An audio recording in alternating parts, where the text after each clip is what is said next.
What's going on, guys? Andrew of Newbar Gaming here, and welcome back to some more Octopath Traveler. In the last episode, we obtained the C in the word Octopath, being Cyrus as he joined our party, and we found out where his co-worker's den of Dankness is hidden.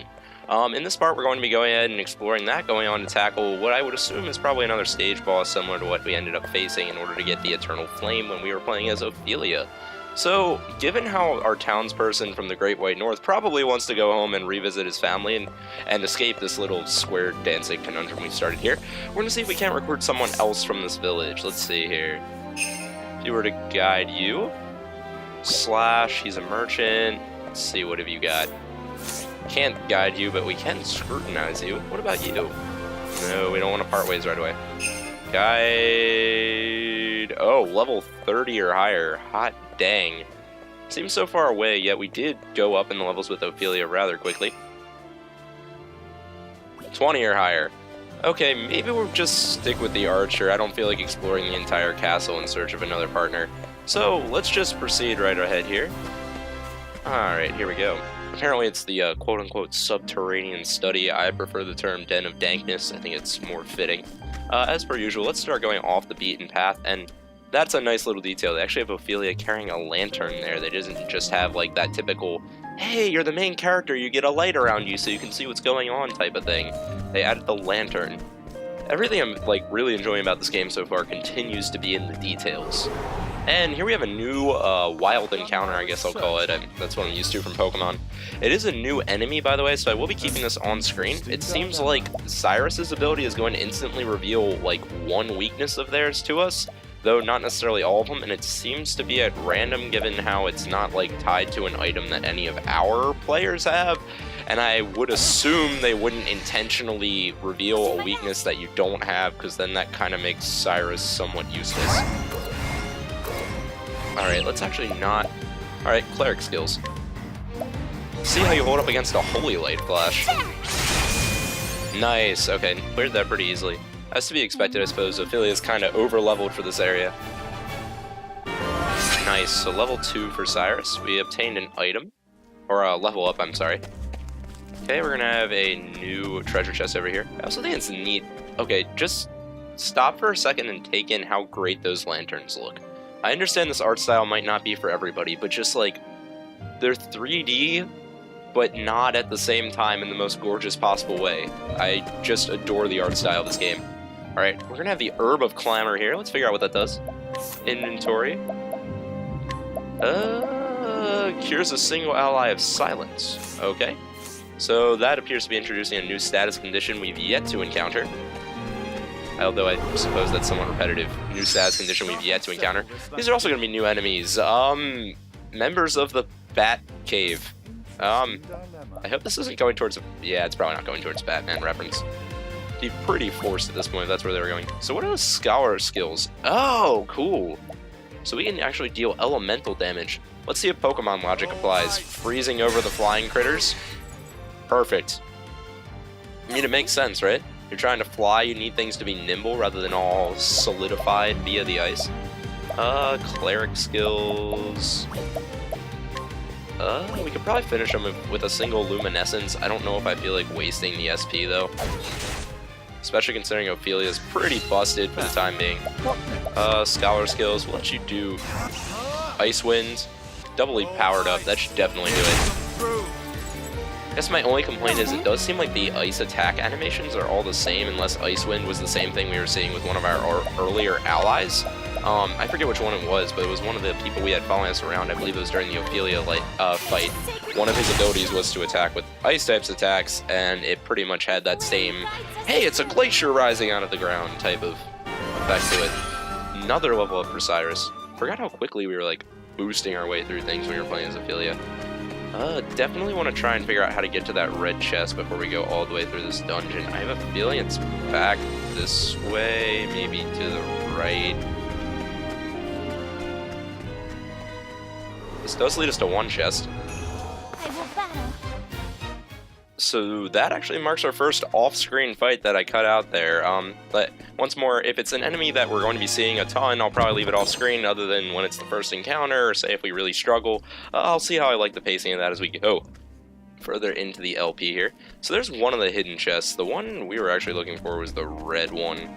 So, it looks like there's a path this way. Like, anybody else see that lightness in the, ground there that looks like it follows a road? Ooh, skeleton. Alright, this is gonna be our first encounter with the undead, though, much like a lot of these other early game enemies, it seems to share a striking resemblance to, I'm weak to stabs! Okay, that didn't get the break we were looking for, but Ophelia can tank those hits pretty solidly. Alright, we got the break off. Definitely more willing to use up skills on, or not skills, SP on Cyrus, considering he's going to be more likely to level up. Also trying to predict what the skeleton was weak against. I was thinking maybe fire, like burning the matter that is the undead, I don't know. I would assume the light magic that Ophelia has is most certainly a weakness, because it's like, undead's usually associated with dark magic, so to speak, and then like light magic's associated with life. So if you're allowing the natural life cycle to follow the undead, said undead is likely going to die. Okay, here's another chest. Still trying to figure out how to get to that red one. An herb of light. I feel like we've seen one of those before, but apparently not. Here's a single ally of blindness. Okay. Wonder if we have infinite inventory in this game. Flame, protect us. Alright, so this, believe it or not, is actually a new foe. I believe it's a fire spinning blade thing instead of an ice spinning blade thing that we were dealing with before. Apparently it's weak to ice though, because you know, ice deals with fire. One thing Pokemon never made sense to me with is the whole, like, I get fire being super effective to ice, but I almost feel like that could have been the one case where they went both ways with it, in that ice is super effective to fire as well, because if you melt ice, what do you get? Water, and water puts out fire, so unless you're going with grease flames and everything else. I don't know. Maybe I'm trying to apply way too much science logic to Pokemon. Cyrus receiving that solid level up there. Alright. So it appears up here we're going to have a save point. What do you got to say to us, buddy? If you need anything, just say the word. So much like before, we do have a peddler mid-dungeon. Wondering if this is going to be a consistency throughout the game, or just in the case of these early dungeons in order to give us an area to restock on items, should we actually need it. Which one do we want to go for here? Actually, you know what? I'm confident in what we have. We're just going to exit, go ahead and save up just to play things safe.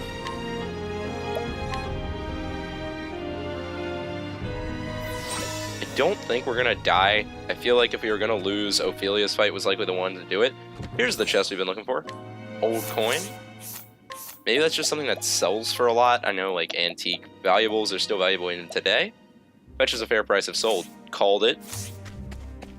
Alright, proceeding right along here. I'm assuming right up at the top there is gonna be our boss battle. And what do you know, we do have a light weakness on the skeletons there. So, alright, I really wish it would let Cyrus attack first to get the break off. That way Ophelia could then do her thing with the light magic, but that's all good, I suppose. Now, what next? Okay, that did it, and then she should be able to easily finish this cleric skills. Holy Light level 3, this is done. 610 damage. Dang. I hope I grow more of them. Alright, the scaling system in this game does seem quite balanced, as it seems like Cyrus is going to have an easy time catching up to Ophelia, then sort of flatline out. Okay, here we go.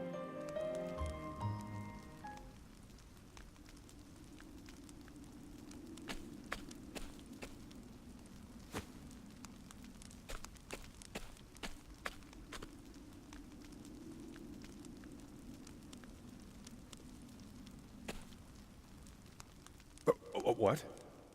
Professor Albright. Are you always in the habit of barging into your peers' office while they're working? Excuse me? My apologies, I would have knocked, but I didn't see a door. A moment of your time. Apropos of nothing, mayhap you've heard that a certain tome was stolen from the archives. I haven't the faintest clue what you're talking about. Come now. Russell, playing dumb is just going to drag this out for the both of us. So let's cut straight to the heart of the matter. You're a thief, and I can prove it. What? The hells you can. The truth is... Unfortunately for you, at precisely the moment you were trying to sneak back with the key, your friend the guardsman was just waking from his little slumber.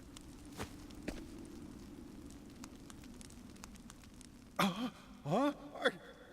That's impossible. He was asleep, I'm positively. Ah. Oh. Keeping up on our friend's somnolence, are we, old chum? It was a slip of the tongue, I tell you. I know nothing about this god's damned book. Is that so? Figured you'd say as much. Then perhaps you'd care to accompany me to the academy, to prove your innocence, of course.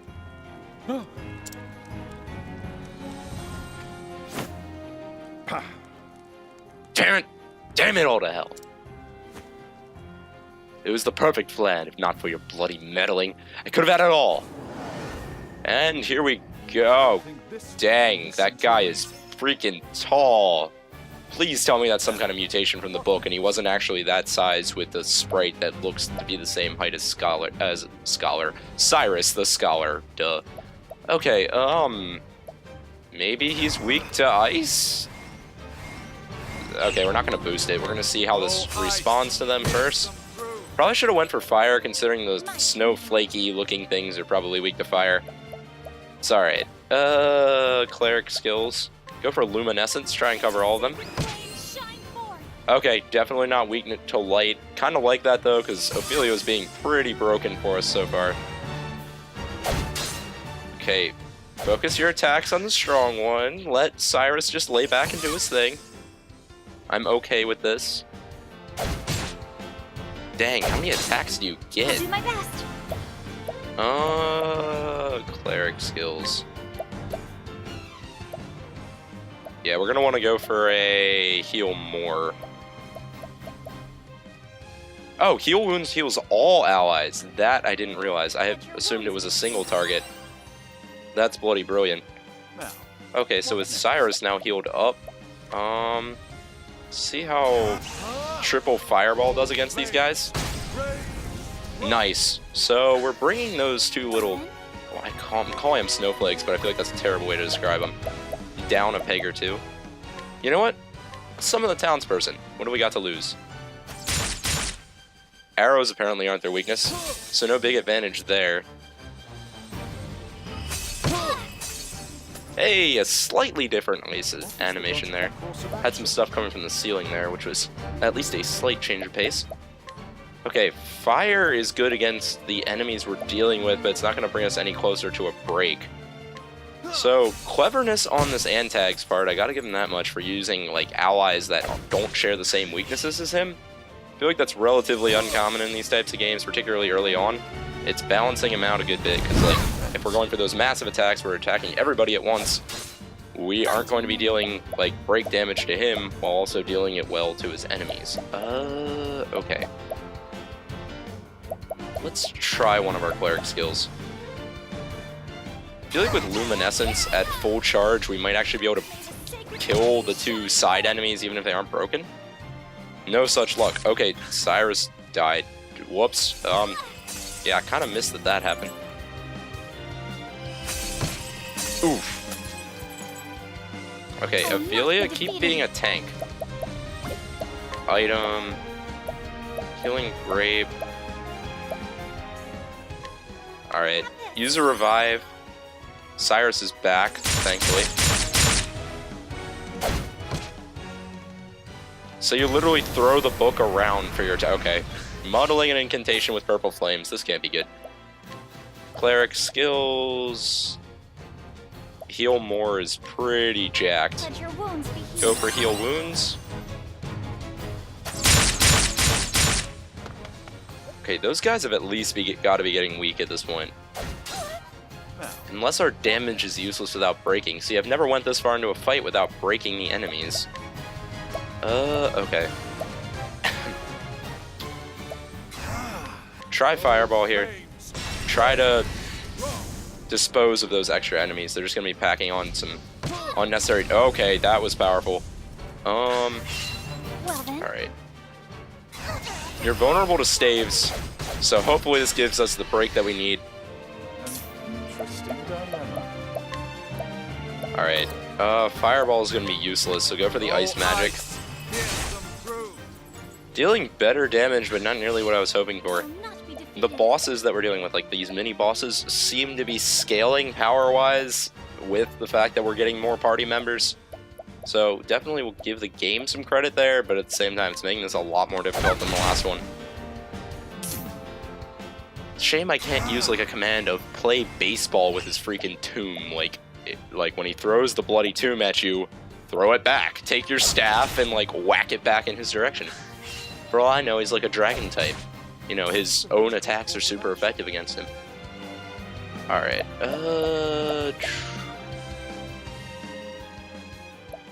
tempted to go on the defensive here, let Ophelia heal up.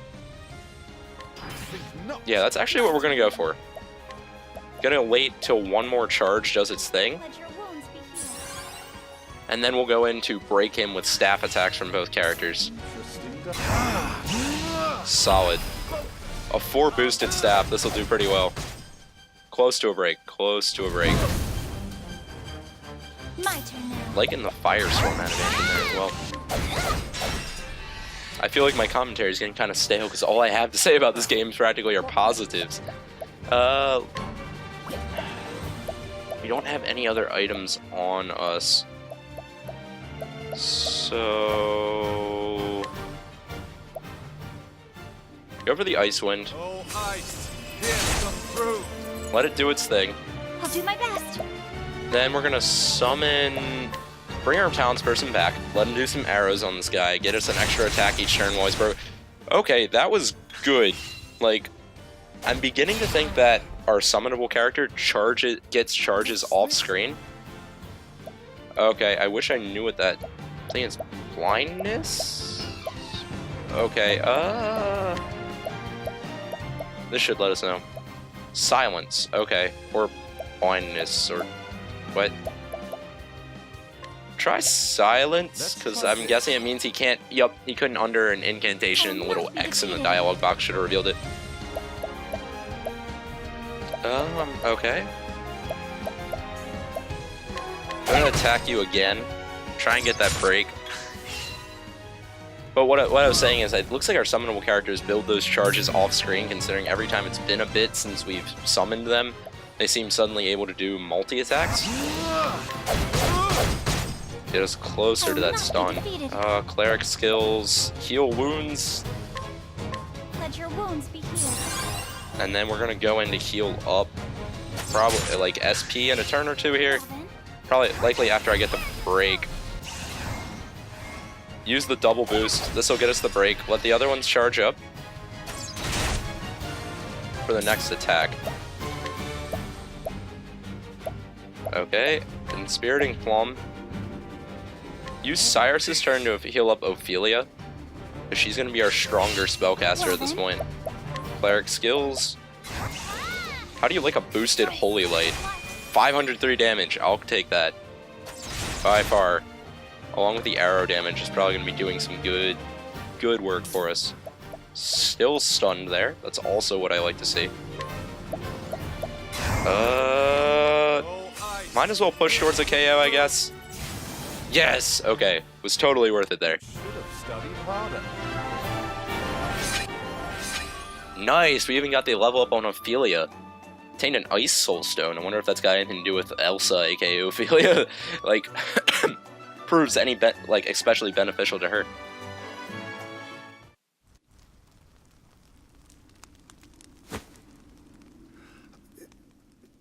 I swear, I never meant to. I just needed the money. Just so. Well, if you needed the money, why do you have the tome? Wouldn't you have sold it away? That tome would fetch a small fortune. That is true. And yet, did you not for a moment consider the consequences? Say it is not so. In stealing that tome, you would steal from our students something more valuable than all the realm's riches.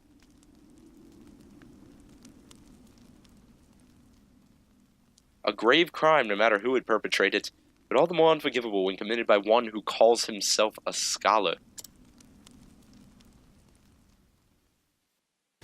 Also, that fire crackling was beautiful. Thank you. Well, I'll be. You did actually crack the case of the stolen book. Indeed. That I did, and yet I fear this may not be the only volume our friend has purloined. Well, can't you go investigate the area? Russell has already confessed to the full extent of his crimes and revealed the names of his business associates. Guessing that's going to be the next chapter in, what's-his-face, Cyrus's story. We need only to track down the books and purchase them back, or likely fight for them. This is an RPG after all. I'll speak to the guards and see that we redouble the security of the archives.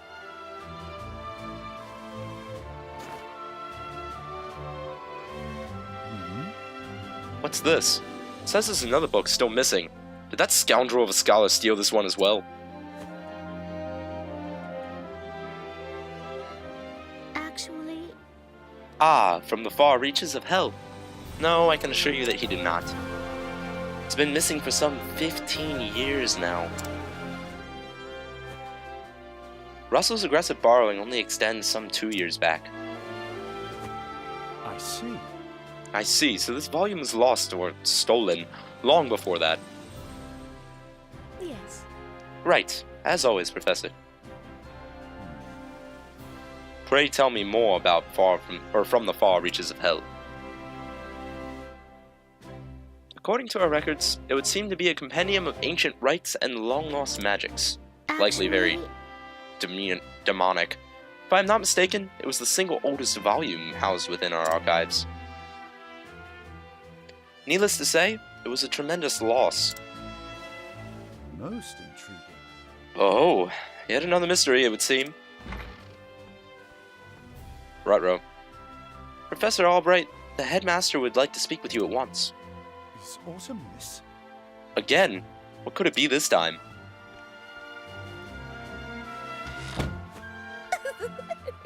Perhaps he plans to commend you for your role in apprehending the library thief.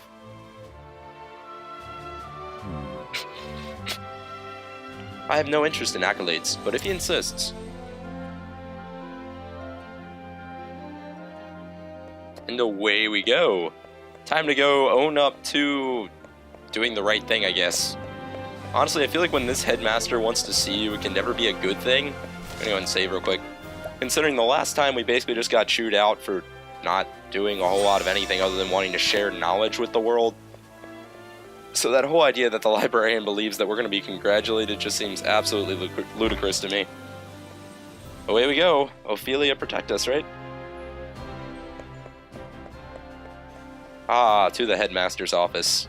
Or should I say, Discount Dumbledore's office, am I right? We've even got the griffin type things outside of here. Not that Dumbledore had those, but, you know, there was griffins in Harry Potter on the Gryffindor logo. I've brought What did I say? Professor Albright, as asked, sir. Good. Legit sounds like a computer. Enter.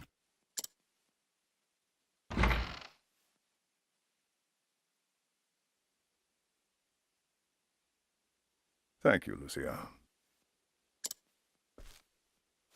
Yes, headmaster. What can I do for you?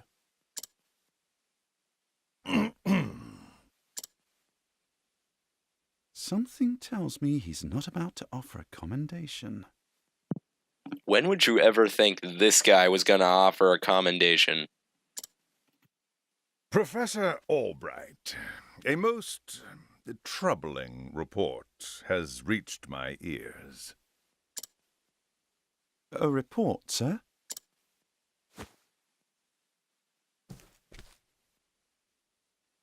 An anonymous source claims that you have abused your prestigious position to enter into an illicit relationship with Her Highness the Princess.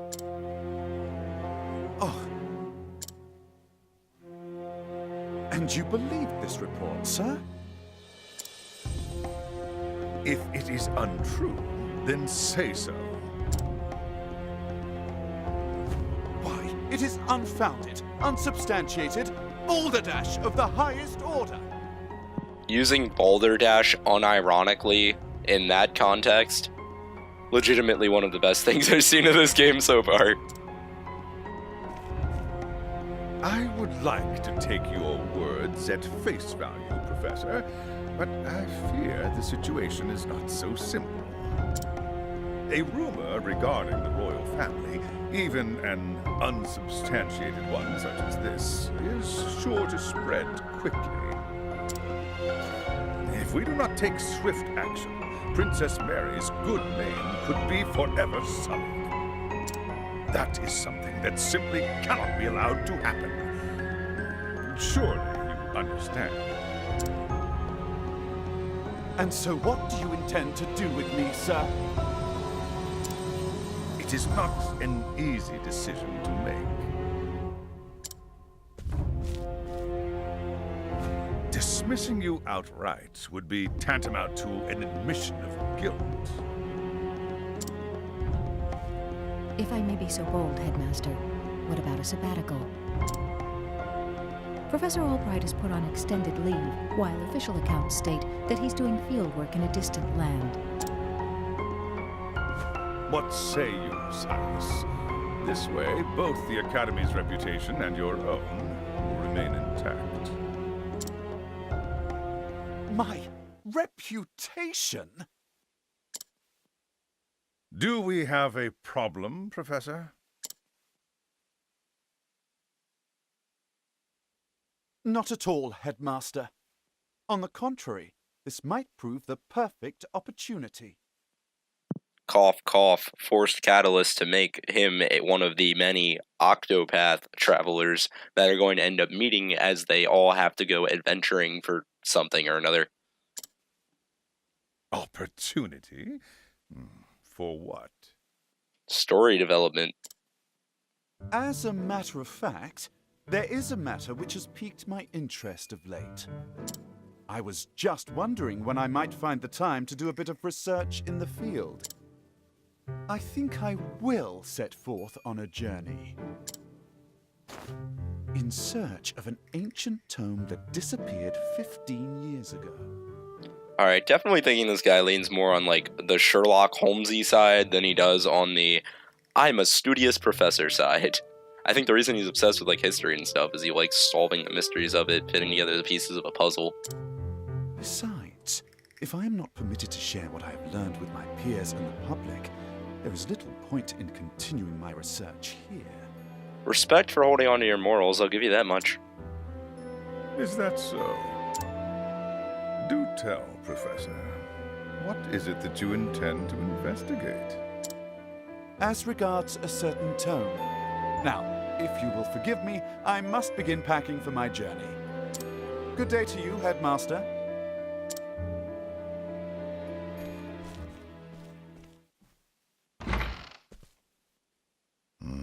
An enigma as ever, that one. Edward Nigma. Stupid Batman references, I'm sorry.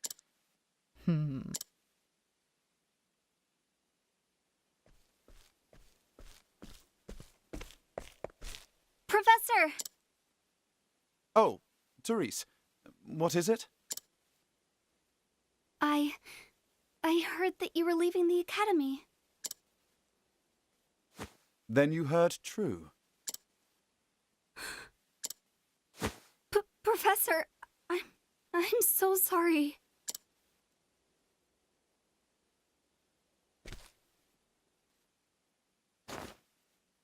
I see. So you were the source of the rumor. You knew? Not until just this moment, when you apologized.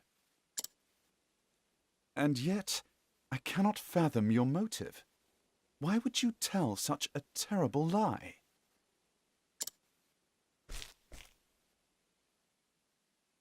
You're always helping Her Highness, answering her every question. You know, you can hear the hints of jealousy. just wanted you to pay more attention to me. And that's why you went to the headmaster. I can sympathize with her cause to some extent. I feel like her intentions were good, but geez, did she not think this out? Like, the amount of trouble you can get in as a professor for being falsely accused of something like that, even if you're found totally innocent, is it just makes everybody question you from there on out, at the very least, because it is a serious issue, so accusations of it need to be taken equally as seriously. Yes, but I just wanted to get you in a little trouble. Always what you want to hear from your students, right? I am so sorry, Professor. Can you ever forgive me? So is their class literally 2 people? Not, my dear. It just so happens that I was looking for a good excuse to go on a journey. You were? For some time now, I've wanted to travel the realm and see what can be learned beyond these halls. I dare say the timing couldn't have been better. Is one of his eyes blue and the other one brown in this angle? You see, there's a certain matter I simply can't wait to investigate. So fret not, my girl. If anything, you've done me a favor. Besides, I am not entirely without fault in the matter. Indeed, I have not been as attentive to you as I should. Had I realized your true intention sooner, I would not be in this position. Professor, whatever do you... If only I had realized how devoted you were to your studies, my dear girl. And ladies and gentlemen, I introduce to you our shonen protagonist.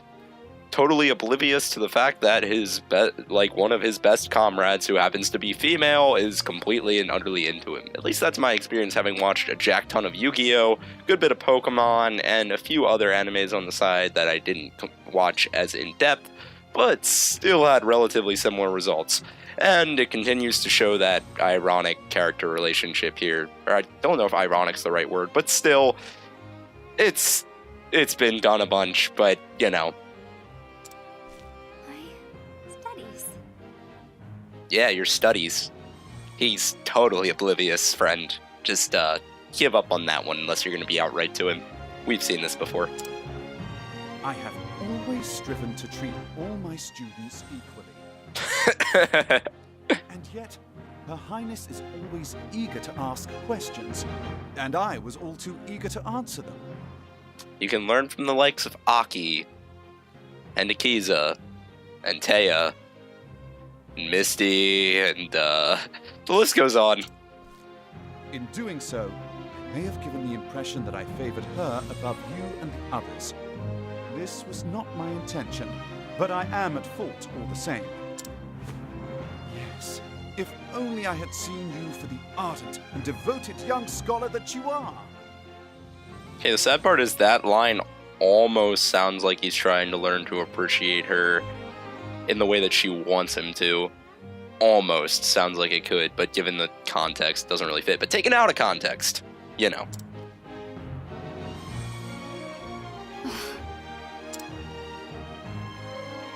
Professor... Perhaps you're not quite as sharp as I thought you were. You think? Yes? Never mind.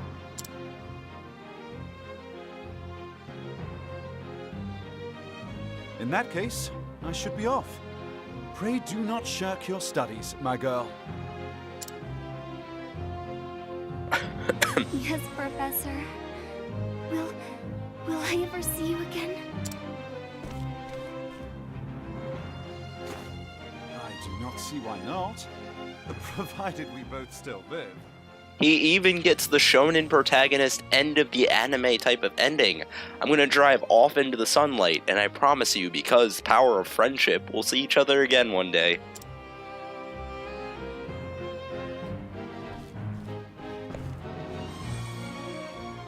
It even kinda looks like a sunset in the lighting.